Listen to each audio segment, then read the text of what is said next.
My name is, and during COVID, during the time of loneliness, your teachings have helped me a lot. So today I'm actually here as a volunteer to show you my gratitude, and I'd also like to extend my thank you for all the positive things you've done for the world. It's very inspiring for me. So my question is this, specifically in the topic of if I want to help those people who have a very, very hard time trying to help themselves, how should I go about that? So here is my specific example. I'm currently living in, and there are a lot of homeless people, a lot of people who are suffering from drug addiction. During the time of COVID, I decided to help them out by giving them preparing like these little bags with snacks in them, and I would just like put it in the back of my car, and whenever I would drive around, see them, I would just give it to them, right? One day, I had a friend sitting in the same car, and she knew about, the things that I did for these people. And then she saw that I only had one bag left, right? And then there was a homeless person, in front of us, and she goes, you have one bag left. That person obviously is like a drug addict, so you probably should save that for somebody else. And when I first heard that, I thought that was a bit of harsh. But then when I went back home and I started really thinking about it, I thought to myself that her logic actually does make sense, because what if by giving out these goodie bags, these people are not really pushing themselves to, earn money, like try to get a job or try to get out of the addiction. Instead, like once they get money, they already have food, so maybe they'll like get drugs or something like that. So I got into this like whole thinking process, and I started catching myself, like noticing myself that every time I'm like running out of bags, I would see people who, homeless people, and I'm like, I don't know how to detect if this person is addicted to drug or not. Apparently it shows on their face. So I had a really hard time trying to make that decision every time. So my question is this, how should I go about this in situations like this?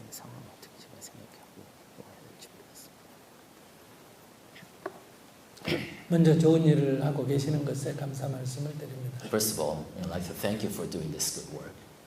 그러나 좋은 일을 하면서도 번뇌가 생기고 괴롭다 하면 그것은 자신의 문제입니다. So if you still suffer and your good works is causing you suffering and problems, then you know that it's you yourself causing your suffering. 나의 행복을 위해서 남을 괴롭히는, 남을 희생시키는 것은 바람직한 길이 아닙니다. It's not the correct path for you to sacrifice others, for your own happiness. 반대로 다른 사람을 위해서 나를 희생하는 것도 바람직하지 않습니다. Conversely, it's not a good path for you to sacrifice yourself for others either. 남을 행복하게 하면서 나를 괴롭힌다. 그러면 남은 존중하되 나는 존중하지 않는다는 얘기냐는 겁니다. So the question becomes, if you are trying to make others happy, but you're making yourself suffer, does that mean you respect others, but you don't have self-respect? 그러니까 나도 좋고 남도 좋은 길을 가야 합니다. So you have to find a path in which is good for the other, but as well as good for you. 나나 남이나 누군가를 희생하는 것은 지속 가능하지도 않고 바람직하지도 않습니다. So sacrificing others for your own good or self-sacrifice for others' good is not sustainable, nor is it the right way. 생명체라는 것은 다 자기가 스스로 살아가도록 되어 있습니다. So all life is designed to be self-sufficient. 이것을 생존 본능이다고 말합니다. We all have survival instincts. 그러나 어린 생명은 스스로 살아가기가 어렵습니다. But the very young have trouble being self-sufficient. Yet, 그래서 어미가 보호를 합니다. that's why parents take care of their young.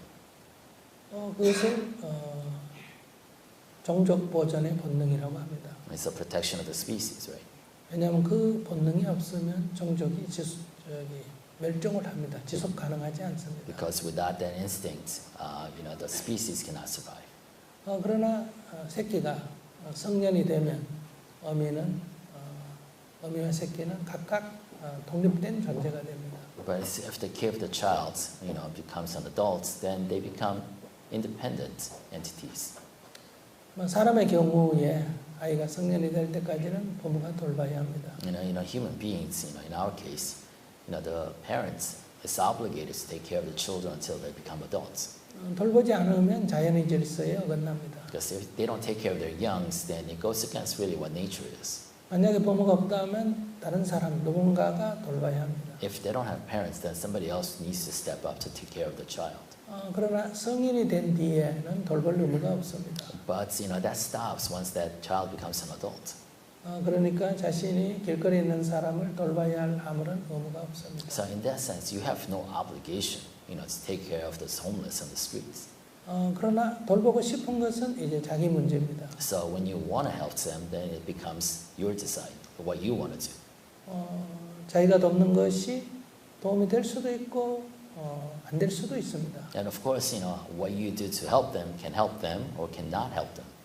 즉 의지심을 키워서 자립심을 해칠 수도 있고 오히려 발전할 수 있는 기회가 되기도 합니다. So you're helping them actually put them on the right path, or as you said, it could actually increase their dependency.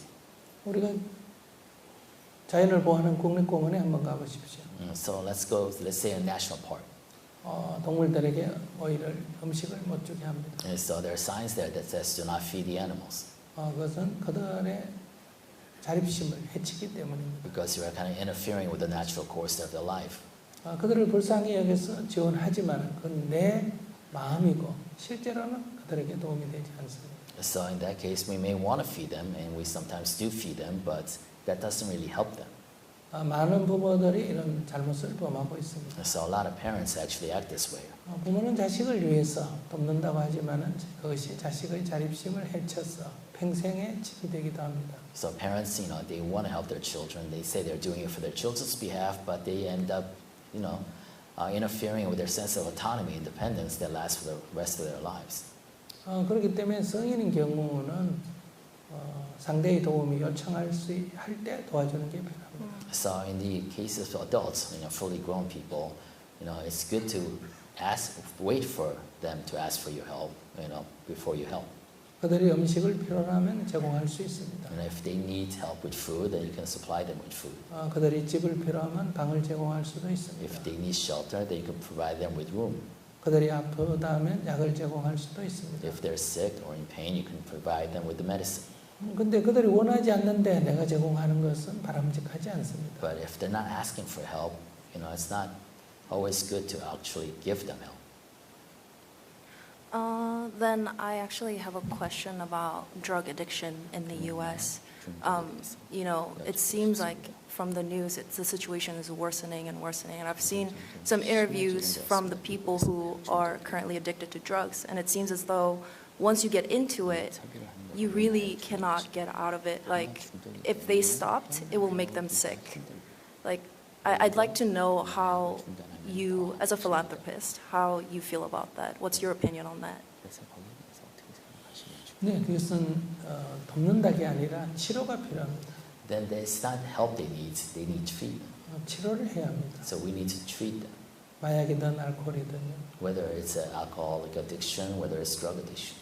네, 거기는 조금의 치료 전문가의 견해를 받아서 해야 합니다. So you need subject matter expertise to help you with this treatment. 첫째는 범죄시 할 때는 이제 감옥에 가니까 저절로 단절이 됩니다. If that drug or of choice is criminalized, then if they're caught, they go to jail. So that forces kind of withdrawal.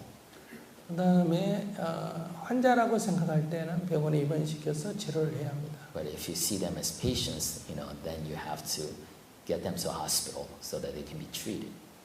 그러나 워낙 사람이 많으면 치료비가 많이 듭니다. But if there's a lot of addicts, and it costs a lot of money. 사회가 우리의 세금을 그런 사람을 위해서 계속 많은 돈을 쓰는 게 옳으냐 하는 논쟁이 될 수도 있습니다. Then it becomes a public debate on whether the society is optimizing the use of taxpayer dollars to treat these people. 그래서 지금 일부 국가에서는 그냥 내버려 둡니다. So in some countries, they're just allowed to be. 일정한 거리를 제한하고 그 안에서는 그냥 뭐 그들이 알아서 살도록 둡니다. There are certain restrictions on their movements, but within certain geographical areas, they're allowed to live their lives like that. 그들이 마약을 구하기 위해서 범죄를 저지를 수 있기 때문에 심한 사람에게는 정부에서 마약을 제공하기도 합니다. So some governments actually provide them with the drugs of choice because they don't want those addicts to turn to crime.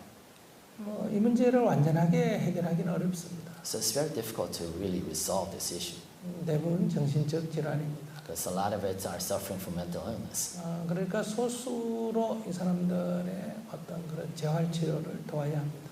So you have to really kind of narrow your targets and try to help their treatment. 뭐 도시락을 갖다 준다든지 하는 것은 크게 도움이 되지 않습니다. So giving them bags of food probably will not help them that much 왜냐하면 지속적 치료를 해야 되기 때문에. because they need consistent and continued treatment. 자기가 도시락을 주는 것은 자유입니다. So it's up to you your choice how you want to help them. 그 정도 가지고 그들을 나쁘게 하는 것도 아니고 그들을 좋게 하는 것도 아닙니다. Because just giving them goodie bags will not kind of interfere with their autonomy or make them that much better. 제가 볼 때는 큰 나쁜 듯 좋든 큰 영향을 주지 않습니다. So it won't have impacts or huge impact either way, whether it's good or bad. 그것을 해도 괜찮고 하지 않아도 괜찮습니다. So you can go ahead and continue doing so, or you can stop. It's okay. 자기가 좋아하면 해도 좋습니다. If you want to do it, continue doing so. 현금을 주지 않으면 그걸 갖고 마약을 사지는 않을 겁니다. Because unless you give them cash, they can't really convert that to drugs. 그것은 내 마음이 안타까워서 하는 거지 그들에게 도움이 되고 안 되고를 너무 생각할 필요 없습니다. So but know that you're doing this because you want to, because you are trying to placate your own sense of contribution. You don't have to think too much whether what you're doing is helping them or not. 그래야 자기가 해도 편안하고 하지 않아도 편안합니다. Only then can you not suffer in doing so. Sorry, one last question. So that actually leads me to my last question, which is, if you have, you have an organization and you obviously have a lot of people who are willing to, fund the organization and therefore fund your activities, right? But us as individuals, if we want to contribute to the society, like what kind of activities can we kind of affect in a positive way? So for example, my initial question for you was, if you had like $1,000, for example, right? You can feed like 100 people with that fund, or you can really, concentrate that fund into one person for, cleansing this person from drug addiction, or maybe some other topics. Are there any suggestions that you have that I can focus on in like one cause as an individual?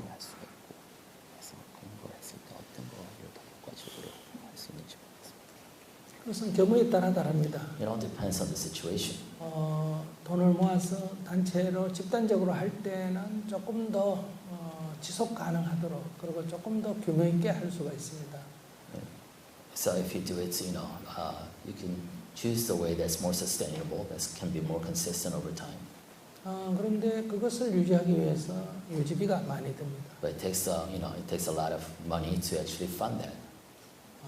유지비가 사무실이라든지 인건비라든지 해서 30%가 든다, 50%가 든다 이렇게 될 때는 조금 저는 비효율적인 요소가 있다고 생각합니다. But if you create an organization that has to spend about 30% or 50% of the donation on the administrative fees or management fees, I don't think that's an efficient use of that money. 네, 그럴 때는 개인적으로 하는 것도 괜찮습니다. In that sense, trying to help somebody on an individual basis is also good. 개인적으로 할 때는 어떤 지속 가능하지가 않습니다. But as an individual without an organization, it's very difficult to sustain your efforts. 또 효과적으로 하기도 어렵고요. It's also very difficult to be effective. 그래서 개인적으로 하는데도 장단점이 있습니다. So there are pros and cons to doing it as an individual or as an organization. 그러니까 그 지원을 주는 그 사람들의 성격이 어떠냐에 따라서 이것은 조금 규모 있게 하는 게 낫느냐, 개인적으로 하는 게 낫느냐는 그때그때 다르다고 생각합니다. So I think it's different depending on the target population or individual you want to help. You have to kind of cater your methodology to approach to helping them based on their situation. 저희들은 이런 모순을 어떻게 극복할 거냐고 많이 연구를 했습니다. So, we investigate a lot how we can overcome this contradiction really. 조금 모아서 함께 하는 게 효과적이다는 것은 맞습니다. So it is true that, if we can collect resources, gather resources, that we can do it a little more effectively. 그래서 거기에 들어가는 유지비를 어떻게 줄일 것인가? Then how do we reduce the administrative fees that goes into creating an organizational group? 그래서 저희들은 자원봉사자로만 한다. 인건비는 지불하지 않는다. 사무실 유지비도 거의 쓰지 않는다. 이런 책을 정했습니다. So what the methodology we chose is that everybody needs to be a volunteer. We're not paying for any kind of staff salaries, and we're going to minimize the money that we devote into office space. 보스턴에서도 이 얘기를 하다가 직원이 몇 명이냐 이렇게 물었습니다. So I was discussing along the similar lines in Boston, and somebody asked me, how many employees do you have? 직원이 없다. I said, I don't have any. 어떻게 하느냐? Then how do you go about doing this? 도저히 이해가 안 된다. I said, I don't really understand your model. 이런 문제가 있습니다. So there's that problem. 그러나 그래서 너무 크게 규모 있게 할 생각을 저희들은 하지 않습니다. But then again, we don't seek to kind of bite off more than we can chew.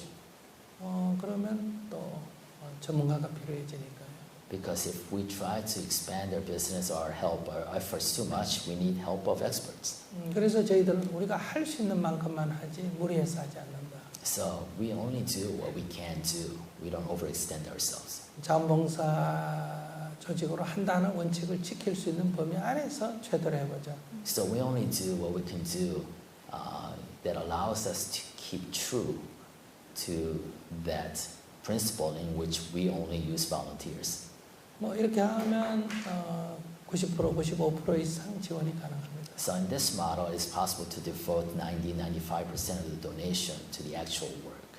그러나 전문성이나 지속성이 조금 떨어집니다. Then again, we lack, subject matter expertise and consistency because of that. 그래서 그냥 어떻게 하는 게 좋다고 정할 수는 없습니다. So there's no correct how you go about this. 내 이웃집에 부모 없는 아이가 있다면 이것은 개인적으로 돌볼 수 있습니다. So if you want to help this orphan that was just left parentless, then you can help on an individual basis. 어떤 홍수 피해가 났는데 그 사람 중에 한 명만 돕는다. 이건 조금 어려운 일이에요. But if there's a flood, it's very difficult to just pick one individual victim and try to help them. 그 지역을 전체로 지원을 해야 합니다. Because you have to actually support the whole area that was affected by the flood. 이렇게 각각 경우의 성격이 다르기 때문에 한마디로 말하기는 어렵습니다. So the nature of the help in the target population that needs help is different from case by case. So it's very difficult to have a one kind of consistent answer to that. I think that makes sense. That everybody, I have to be happy, and these activities need to be done within the boundaries of happiness.